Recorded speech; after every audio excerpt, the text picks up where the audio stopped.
ساتوی پسرو وینو دا د شهیدانو کور، دا د باتورانو کور، دا د باتورانو کور، دا د باتورانو کور، دا د باتورانو کور.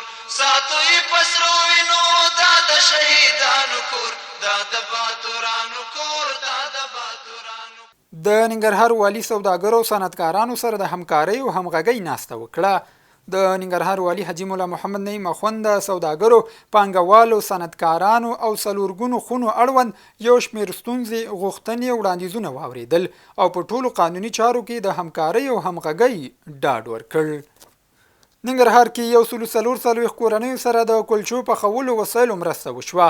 د ننګرهار د کرنې اوبو لګولو او مالدارۍ ریاست په هڅو د افغانستان د نابینایانو سمون موسسې له لوري چې مالي ملاتړ یې د خوړو نړیوال پروګرام کړی، د لالپورې ولسوالۍ په بېلابېلو کلو کې 144 کورنیو سره د کلچو پخولو وسایلو او موادو مرسته وشوه.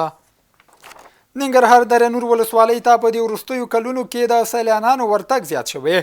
دغه ولسوالۍ د خپلو دنګو غرونو، یخو چینو، شنو ځنګلونو او زړه راښکونکو منظرو له امله د ختیځې سیمې له مهمو سیاحتي ځایونو څخه شمیرل کیږي.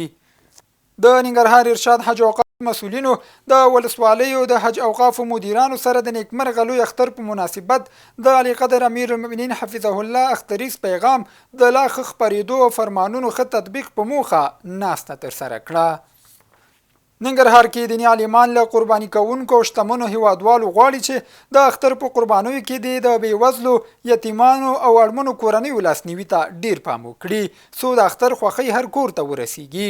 دیني عالمان اسلام د مرستې او همدردۍ دین بولي او په خبره یې اختر کې بېوزلو سره مرسته دغه خوشحالي څو چنده کولی شي.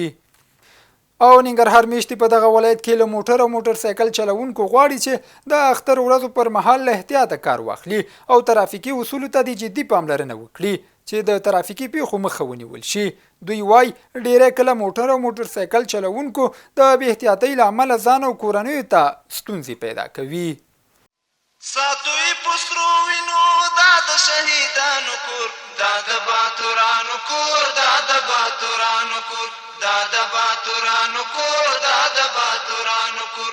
ساتوی پسرو وینو دا د شهیدانو کور، دا د باتورانو کور، دا د باتورانو کور.